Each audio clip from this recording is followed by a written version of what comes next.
and just going to record it for myself. But anyhow, Thomas Gazis is a scholar, astrologer, and he's quite the academic, very knowledgeable on astrology. He specializes in Hellenistic astrology, Byzantine flair, but he's a Christian as well. And he wanted to talk about the eclipse. And that was last week. He said, let's talk about the eclipse. So I said, okay. And he says, well, we got to do it Monday. And I said, what? So that didn't give me a lot of time. But it was like a chat. We're going to chat about his findings about the eclipse and what it means. So anyhow, and it's supposed to go on for an hour. So he's not here. Some people told me that they were coming. So I just want to know from whoever is here right now, what would you like to see happen here tonight about the eclipse? What kind of answers would you like to see addressed? Or because I want to get a feel for this. Anybody? I think just learning how to see it in my own chart and to maybe understand a little bit of how that it would affect, my houses and so forth. Mm-hmm. So, okay. So we could do some generalizations on how it would affect certain signs. But what I'm going to do is, if anyone comes in, please identify yourselves. So, we have our guest speaker, Thomas Gazis, who has shown up. We do have some people here in the wings. Thomas. Hello, Ev. Hi, and so we have Mr. Thomas here. He is a academic astrologer, practices in Greece, has written a lot of teaching material and courses, and the latest thing that I'm aware of was the Astrological Society of Europe, and that was in Greece. I attended through Zoom. So without further ado, because we have to end this at 9 o'clock, we're mindful of people's times. So as people come in, you could use your chat and let us know who you are and what you'd like to see covered, because we are gonna talk about the eclipse. And I am going to hand it over to Thomas right now. And so we are ready when you are, Mr. Thomas Gazis. Thank you, Ev. Hello to all our friends. And it was a strange day. I mean, in Greece,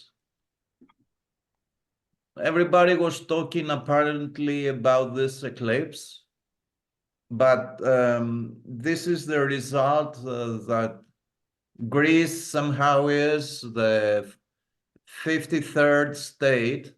I don't know how many states, maybe 52, 53rd. I mean, the newsletters and everything take material from the American news stations. So the American eclipse was #1 in Greece. Everybody was watching via television because it was night over here.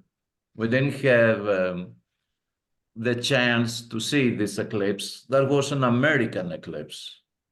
We were in the very opposite hemisphere, and it was night time in Greece.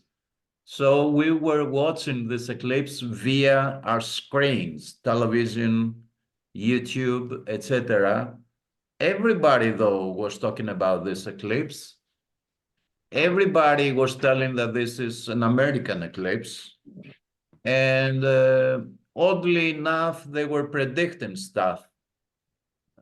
It was a special day because I watched so many people talking about the eclipse and predicting things, like people, they were not astrologers before. I just knew them as simple people, family people, housewives, house husbands, so that I don't discriminate, because it's a big deal in the States, discriminating.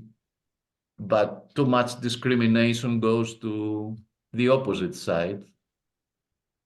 Anyway, everybody was talking about this eclipse. I mean, as if the entire planet was devoted on this eclipse, or at least the Western Hemisphere.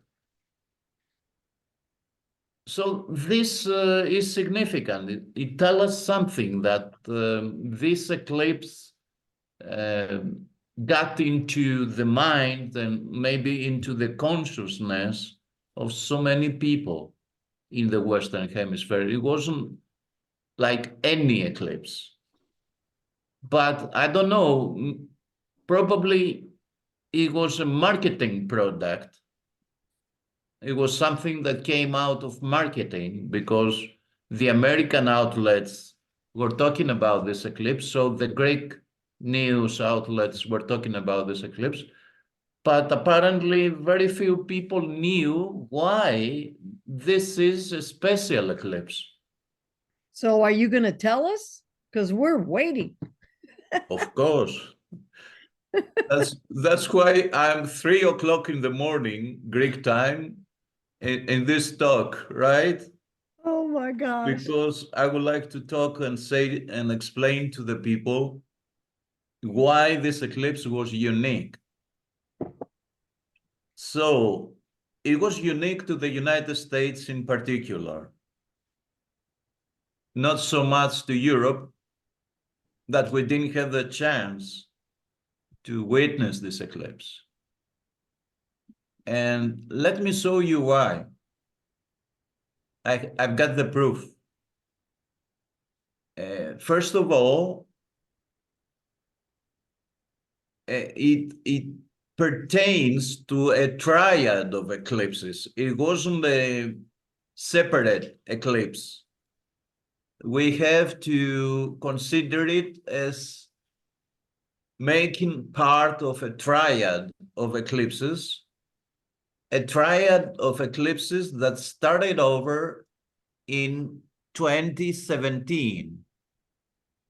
We had a 2017 solar eclipse, total solar eclipse, crossing the United States. Then we had a 2023 annular eclipse, again crossing the United States.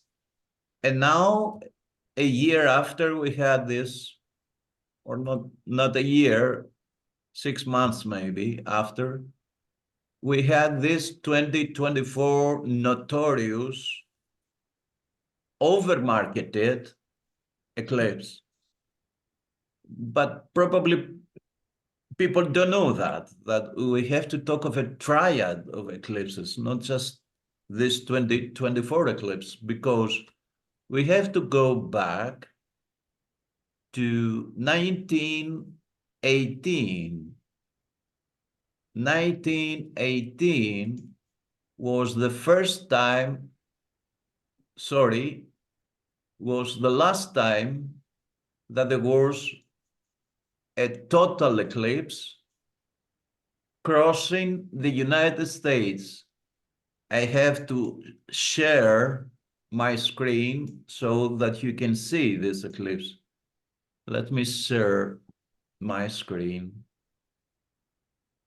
Wait. Share.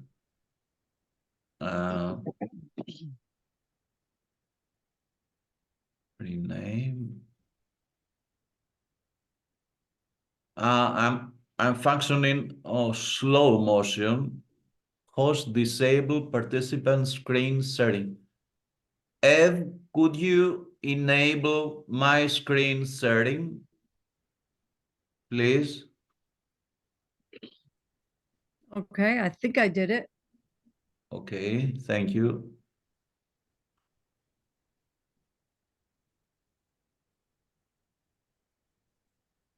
So when you said triad solar eclipse, you mean that there were three together in a Yeah, short time?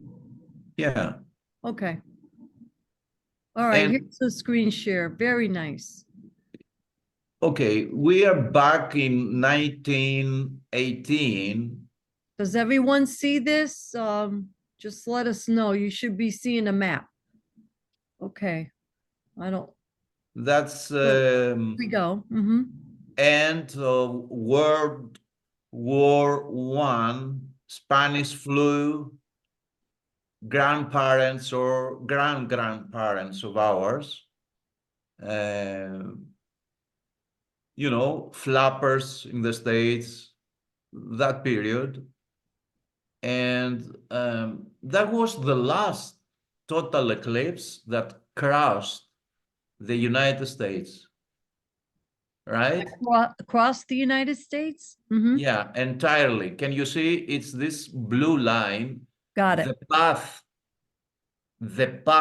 of the eclipse, right? The path is where the eclipse is more intense, where everything gets dark, almost absolutely dark. That's the path of the eclipse.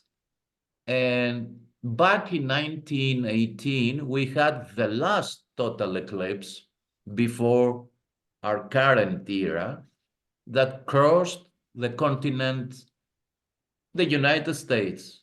Can you see it went from Oregon, I think, or Washington or Oregon to Miami, across the entire United States. This is a NASA map. So I don't have the time, but if you browse the next maps, which are for 20 years periods, you won't find another eclipse crossing the United States for almost 100 years. You can do this experiment. I'm not a liar. I have thoroughly browsed all the NASA maps, and I haven't seen another eclipse crossing the entire United States from, you know, horizontally or vertically.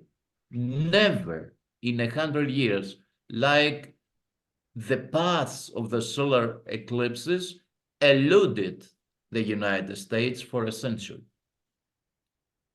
But the theory goes that the paths of the solar eclipses are the most energized points on Earth. They are the places where the eclipse is mostly focused right on the path.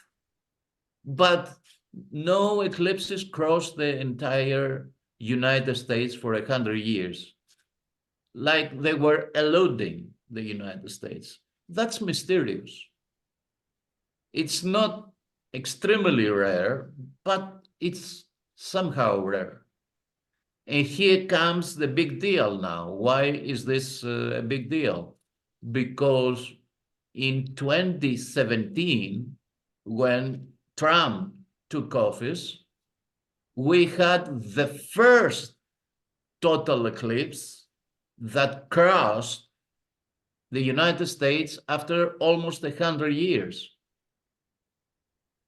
So we had again all this focused energy over the United States for the first time after 100 years. And certainly after 2017, we had the 2023 annular solar eclipse. Its path crossed the United States as well. And finally, we have this today's eclipse, whose path almost vertically crossed the United States. So that's why I'm telling this is a triad of eclipses. It's not an isolated eclipse. People are facing this eclipse as an isolated event. It's not. It's a triad of eclipses, because for many years in the future, we won't have again an eclipse crossing the states for the next years. So in just 7 years, we had 3 solar eclipses whose paths crossed the United States after a vacuum of a century. If we pay attention to these things, and we ought to pay attention, this means something special for the United States. Let me show you another chart with the 3 solar eclipses gathered together to make you realize how strong energies, extremely strong energies, are focused right now on the United States. Because this is the meaning of the paths crossing a specific geographic area. The energies of the eclipse are focused over that area. So here is the triad of the eclipses. I edited the green line, which is August 21st, 2017, total eclipse, came in from Oregon, crossed the United States, and exited from South Carolina. That was a major event. Never before for an entire century an eclipse had crossed the United States. And then we move on to 2023, and we have this annular eclipse getting in the United States land from Oregon, I think, and exiting from Texas. So again, this annular solar eclipse crossed the United States. And today we had this big one, this much promoted, marketed, celebrated eclipse. In the Greek channels, they were telling us that there is a frenzy in the United States over this eclipse. People are outside, they want to watch the eclipse with special glasses. They're celebrating, screaming, having, festive mood. And here is the path of today's eclipse. So I'm wondering, these things we have to pay attention. Things like this. These are big events. They're not casual, minor events. 3 eclipses are focusing their energies in the last 7 years on the United States. Starting from 2017, that was Trump's year, when Trump took office. And we are in 2024, and we have new elections. And we are in a very fragile period right now in the United States, with this country, this great country, divided and almost on the brink of civil war, right? And what are these eclipses portending for the future of the United States? By the way, there is a curiosity. I mean, this crossing of the eclipse's paths remind me of this map. This is the map. Let me share it with you, of the 2020 Trump states versus Biden states. Hey, Thomas, excuse me. Can you back up a little bit and kind of refresh our memory as to the potency of an eclipse? What is an eclipse? What does it mean? Because we want to know how we're going to benefit from it. And, you know, I'm very mindful of the time, but the Yeah. thing is, like, what is so potent about an eclipse? I could tell you what I know. It's an intense time. It's represents a new beginning. It's a new season. It has significant importance because it's involved with the nodal axis, you know, your purpose and what we need to let go of. And it's in Aries, which is kind of an aggressive energy, but it's also about individuals, about self. So, you know, most Yeah. of the people here, they want to know how are they gonna maneuver with this new energy. So I'm sorry for the interruption. I No, just don't wanna worry give you a about that. time check. I mean, you said it. An eclipse might be very ominous and disruptive, but might be propelling matters and issues and people, because tremendous amounts of cosmic energy are released or impeded during an eclipse. It's a unique phenomenon But there's ever since also, antiquity. we also have other things going on. We have a Uranus Jupiter conjunction in Taurus, which is that seismic you know, activity ramped up. And so there's other stuff going on in the sky besides this. And then in the middle is Chiron, which no Yeah. one's really, I mean, not no one, but we need to look at that because I feel it's a healing energy for all of us. Right. I mean, people are talking about the Jupiter-Uranus conjunction in Taurus. You know, last time we had this conjunction was in the thick of World War II. Yep. And the previous time, during the Black Death in Europe, 1348. 1348 is when Black Death reached Western Europe. And back then, Jupiter and Uranus were in Taurus again. So it's a strange conjunction. Many say we're going to have advanced agriculture or food. We're going to purchase food better.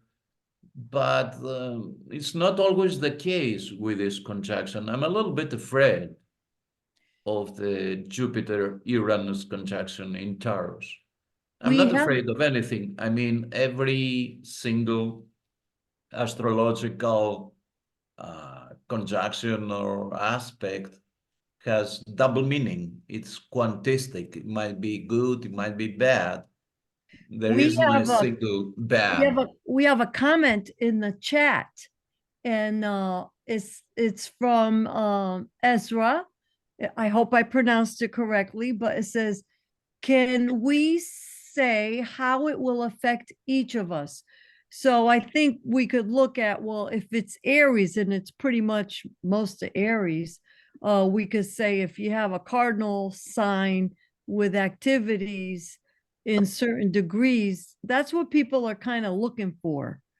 You know, we Yeah. understand it's a big impact, but Can we say something about that? Like doing sun sign predictions, it's not my cup of cake, but if people want that, we can do it. I No, mean, no, it's like, well, for example, right now, the energy is in, it's in, okay, the sun is 19 degrees Aries, Chiron's 19 degrees Aries, and then the nodes are 15 degrees.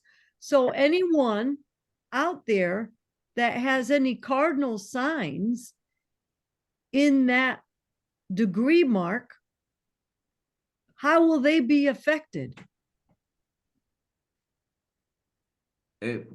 please, could you give your interpretation?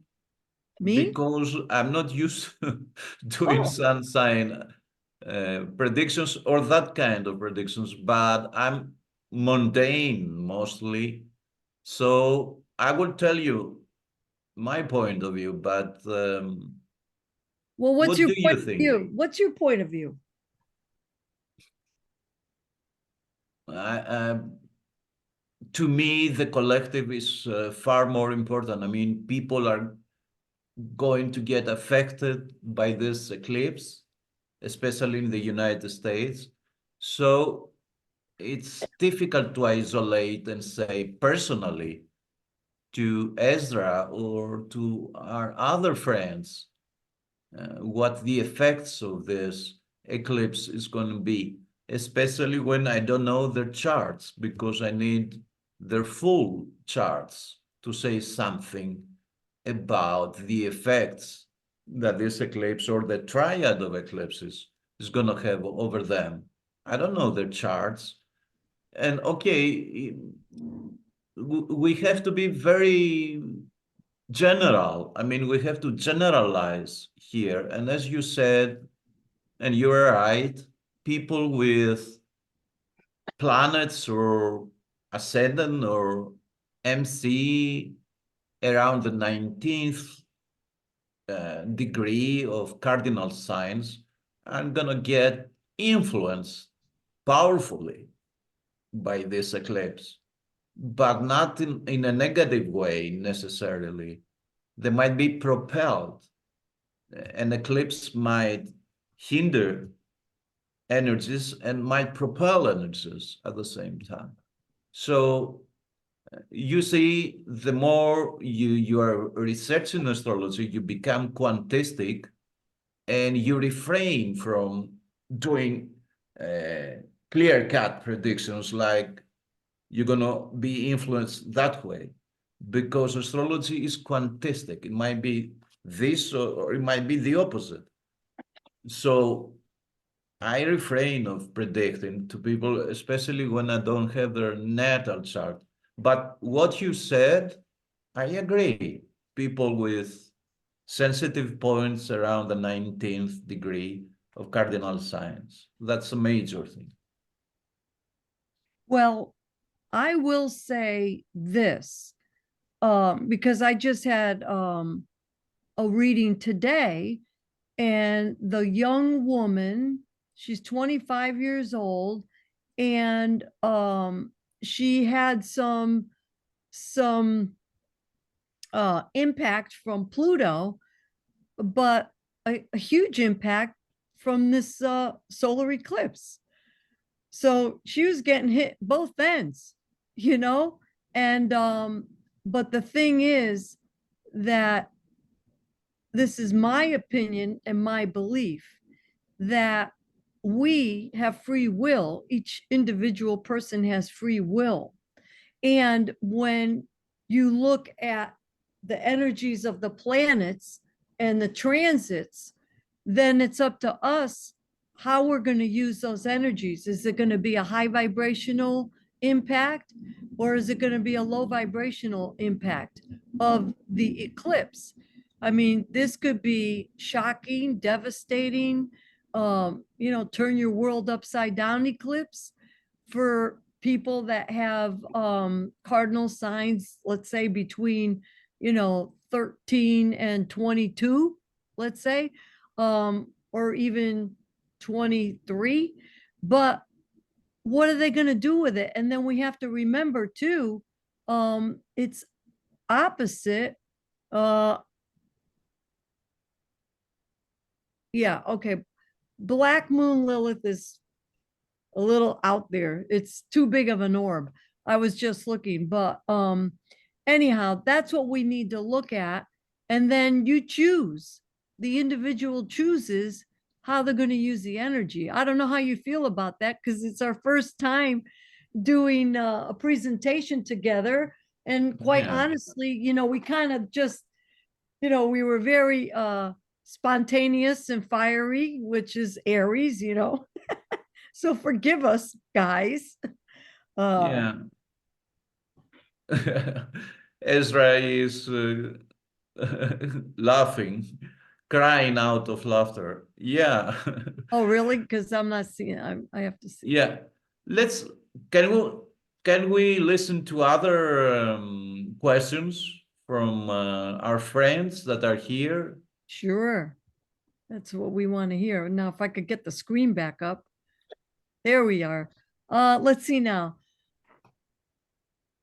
She goes, speaking of Monday. Wait a minute. Let's start from the top because we have a few things going on here.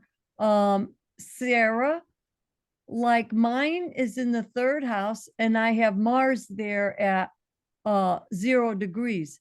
Well, I think you're safe, relatively safe. 13 degree, 0 degrees. Nah, I wouldn't worry about it. Sorry. And then it says, I just asked because you said that it will affect all of us. Yeah, everybody gets affected. It's how profoundly you will be affected. And that depends on the degrees and the signs. Like Thomas was saying, we have to see your chart. And then there might be some other planets that are affected that we don't know about. But most people that were invited understand astrology and they know how to read their own chart. That's why I said that. Yeah. Now, here's another question. So what do you think will happen in Israel? Well, this is bellicose. I mean, we never forget that the sign the eclipse took place in is Aries, and Aries is a bellicose sign. Plus, soon, in 2 weeks, Mars is going to enter in Aries. So the situation gets even more bellicose. So What's my bellicose? idea, I'm sorry. What's bellicose? it's like warlike, war. Oh, Yeah. Aries is a war yeah. sign.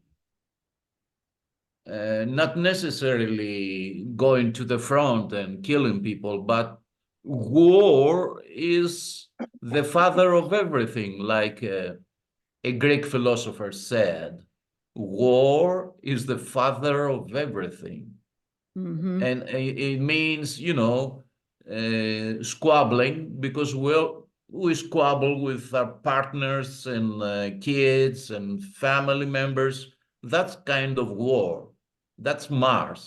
So we activate our Mars constantly because not a day passes without us, although we do yoga or whatever else, but we're going to get tense and nervous and we're going to have some confrontation because it's healthy to release some steam. So Mars is overactivated, and especially in our days, even more so. So I think things are going to get worse in Israel because we have all this bellicose atmosphere, and it doesn't bode well for peace and serenity in the Middle East. there's another question from Whitney, and it says, how might the triad of eclipses affect the United States in the coming years? Now, this is something I'm sure you can handle, right, Thomas? Yeah, I draw experience out of a Greek Byzantine astrologer who noticed that in Constantinople was the capital of the Greek Byzantine Empire, 700 years ago. Today, Constantinople is named Istanbul because the Turks came over from Mongolia, actually, and they militarily occupied Byzantium and took over Constantinople. They seized and militarily took over Constantinople. But this Greek Byzantine astrologer was noticing that many eclipses paths were crossing Constantinople for the first time because, they were very erudite astrologers, the Greek Byzantines. They were drawing on the Greek Hellenistic tradition, and they had, books, manuscripts, and they could see the eclipses of the past centuries. And this brilliant astrologer realized that for the first time ever, many eclipses paths were crossing Constantinople. So he's writing, we've got his letters and notes, and he's writing, I don't like this. Something ominous, something extreme is going to happen to Constantinople. Probably our great city is going to fall to the invading Turks, which indeed happened. Right? Constantinople fell to the invading Turks. But this Greek Byzantine astrologer researched this phenomenon. That's why I'm saying that according to a 700 years old Greek Byzantine astrologer, it doesn't bode well for the United States. Or it doesn't bode well for the way the United States are actually.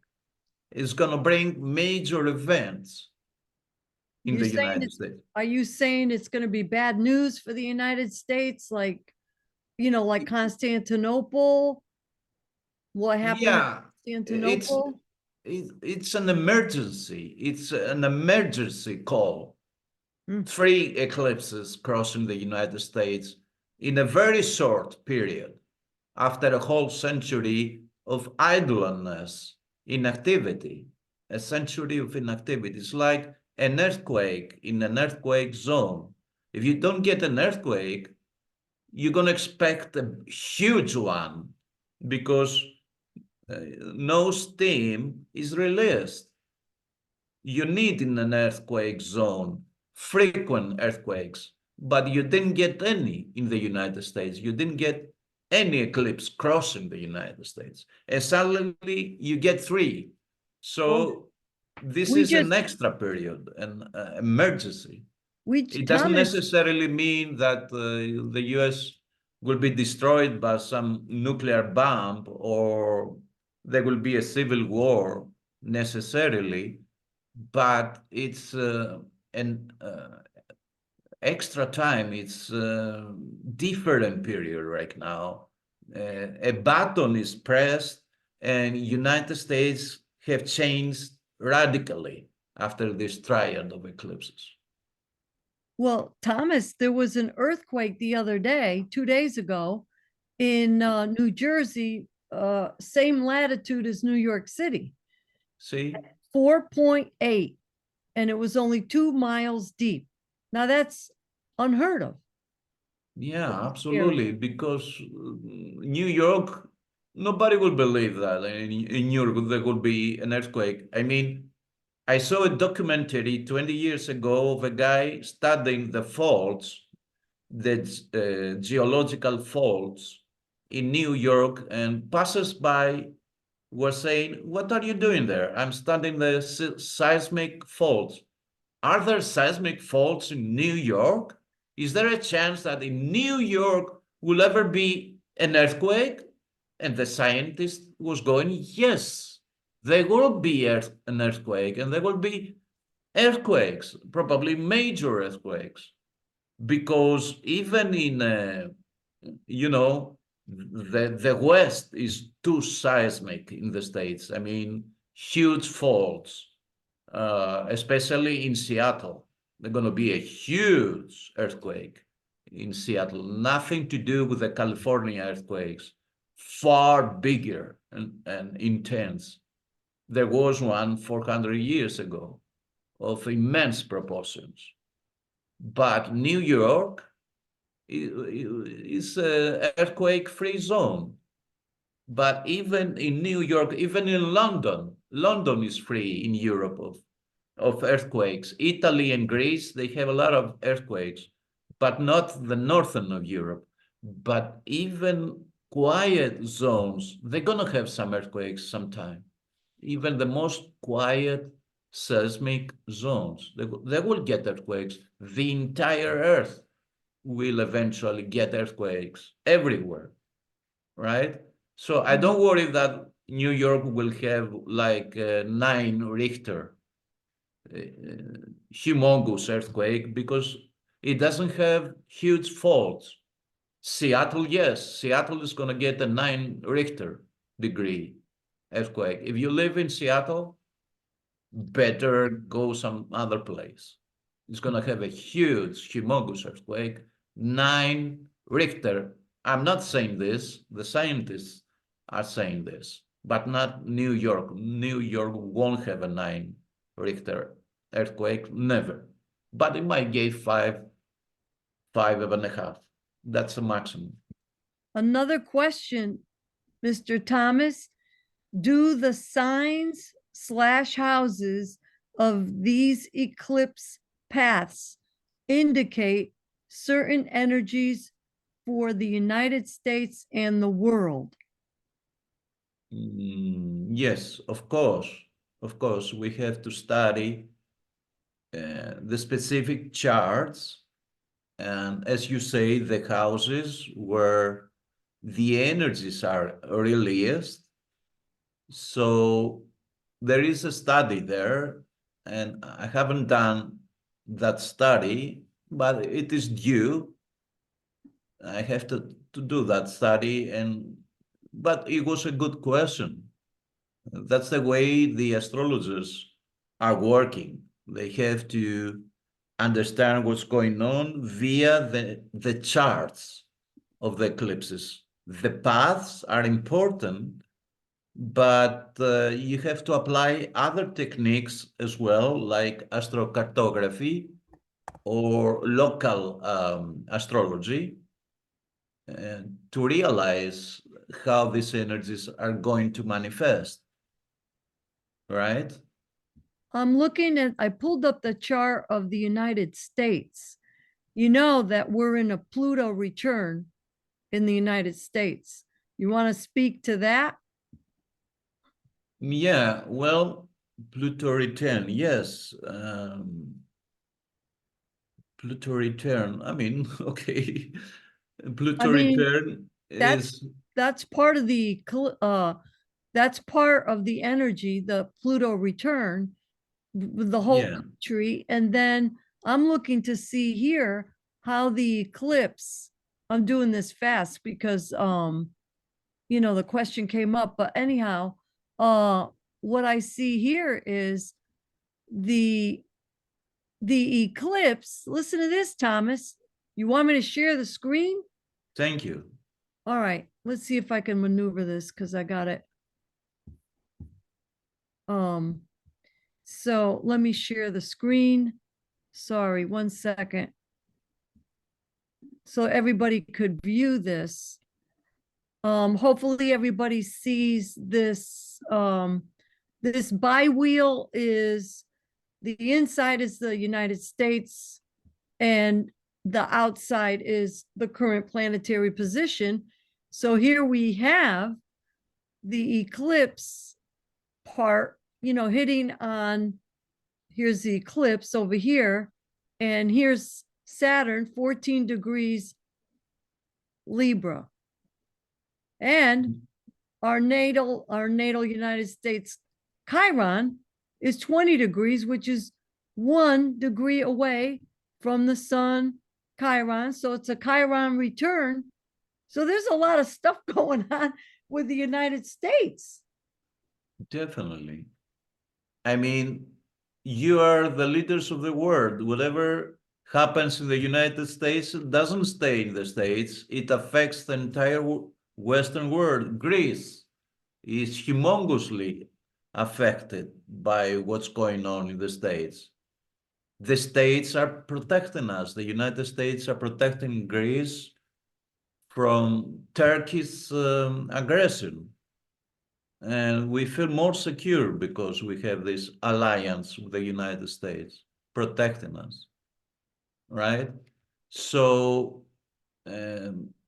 you are in a frontier right now. It's a unique frontier. I mean, we talked about anxiety. We talked about in the title and the description of our talk that strange things are going on. And the world has turned upside down somehow lately. I was watching YouTube videos of people that are on the 70s, and they were saying, I cannot understand what's going on. I never expected for this day to come that everything is upside down. I don't recognize life, people, society, politics. I cannot understand what's going on. I'm totally confused. It's not my world, the world I knew. This one, it doesn't belong to me. I cannot understand it. They are not senile. They're not just the usual grandpas who cannot understand their era. It's something more. So Thomas, would spiritual warfare play into an eclipse? I'm curious because I know we're in the middle of it, but maybe the eclipse, there were 3 eclipses going over this country, and I feel like we're in the middle of spiritual warfare. Yeah, there has been a lot of spiritual war. And other events, there was an event of 1,000 people. I don't name the astrologers. Our friends probably know this event. And they were praying just to, to do some theurgy, to soothe the eclipse. And so they prayed and they chanted and all these things. So they get better results out of this eclipse and they attune better. So you see, people have done this and they are doing, and we have to find a way to align ourselves with this eclipse, and you are a specialist in that. So you should talk about this. Anybody have any questions? Because we have about 10 minutes left. So go ahead and you could ask anything and we will address your questions. If not, what I'm gonna share with you is like, I don't want to make a prediction, you guys, as to what's going to happen to you, but let's look at sky now. So if those of you out there, I'm sure you guys can read your own charts. So anybody that has activity between in Pisces between 13 degrees all the way to Taurus, to 21 degrees, you're going to have some kind of impact because of this whole cluster of energies. So you need to see what house it's in your chart, and then you'll know what area of life these energies, and then you could break down the energies. But if you have Aries, you look in your chart and say, okay, where's Aries? Is it in my first house? Is it in my, is it in my career area? Is it down at the root of my chart with my home life? And then there's going to be either confrontation or new beginnings, because of Aries energy. But there's healing, so you got to group it all together. So if anybody has any specific questions, go ahead and ask, and we could all learn from it. But you got to remember, the focus is on the eclipse, but we can't forget, the Jupiter, Uranus in Taurus too. That might be working together in conjunction. So if I can maneuver this and see the screen share or the chat, I'm kind of a novice at this, so I don't. So there we have. I'll have to go over here, and I don't see it. So chat, let's see if I can see the chat. No, I don't see any other questions. So that's, oh, here we go. I have a question here. Do we focus on 19 degrees as well? What orb would we use? Brilliant. Thank you, Miss Whitney. She was one of our star students here. And so we're going to give it, what orb would you give this, Thomas? What orb would you be looking at? 10 degrees. That much? Okay. So remember, I told you guys, every astrologer has different orbs and margins. So Thomas says 10. I say 5, but if you feel that you're getting impacted on a 10, then it's true. That's why it's good to know your own charts and be able to look at the charts and, the transits and see how it's working for you. The other thing that we must remember is if it's 19 degrees, then you're getting a hit, a direct impact, because the orb is tight. So the tighter the orb, the more potent it can be. Now, I mean, I've had eclipses hitting on my angles, and there wasn't much going on. So, it's sort of hit or miss, but if there is something going on, I always go to my chart. So Whitney, did that answer your question? And does anyone else have any questions? Because we're coming to the close of this nice presentation that brought in a lot of history.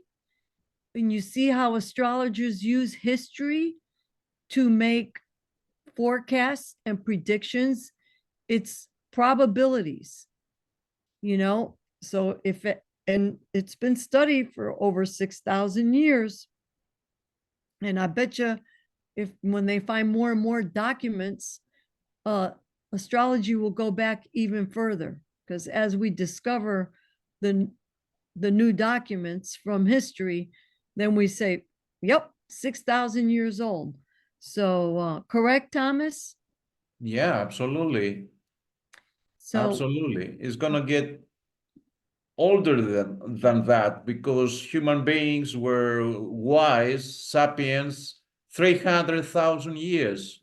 And, maybe they were not doing charts, but they were interpreting the moon, Venus in their own way. So they were having some form of astrology, hundreds of thousands of years ago, in my opinion. I agree with you. Ezra says, thank you so much, Thomas.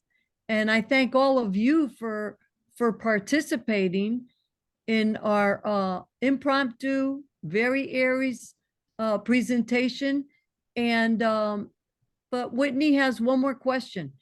So this is a good one, Thomas. You might have some shed some light on the part of fortune. So she says, I have 19 degrees, part of fortune in Cancer, which is a cardinal sign. That would be a square. So that sounds like an intensity. Yeah, absolutely. It's a square. It releases a lot of energy, but not necessarily on an alarming way. The part of fortune is vital. We don't use it too much, but it's vital in a chart because it combines the energies of the sun and the moon and the ascendant, 3 in 1. It's a triad again. You see, triads are important, but it doesn't mean that something negative will come out of this eclipse for you. It might propel you. It might wholesomely propel you, this eclipse. Yeah, because I feel that the part of fortune energy is so positive. You know, it's the joy, prosperity, and and joy and success, right? Those three things.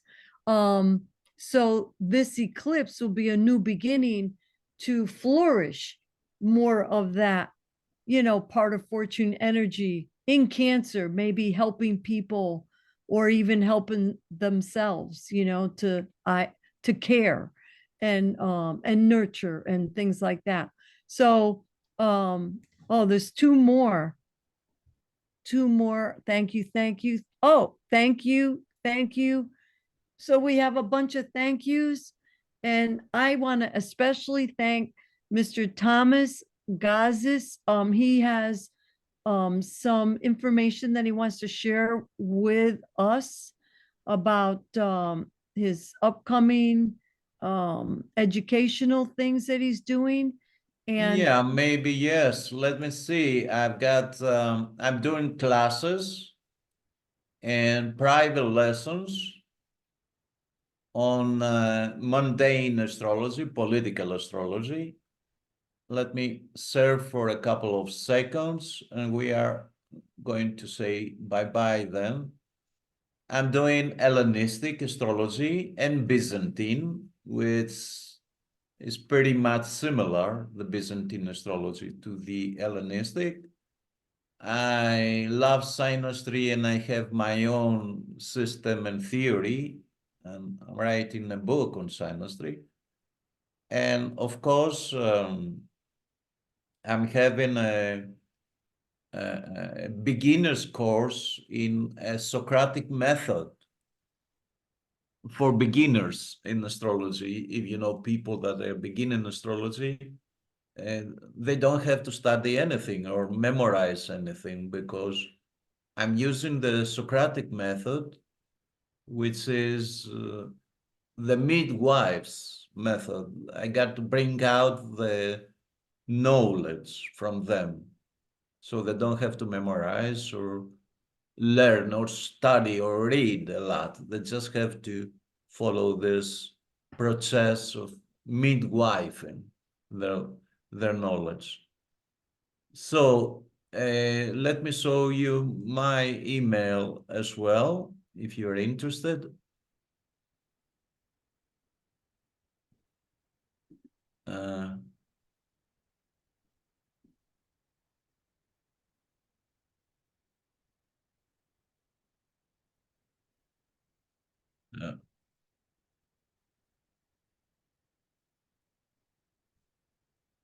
Share screen. Okay, I'm sharing it. This is. Thank you, Ev, for inviting me and give me this chance to contact the international public because I usually talk to Greeks.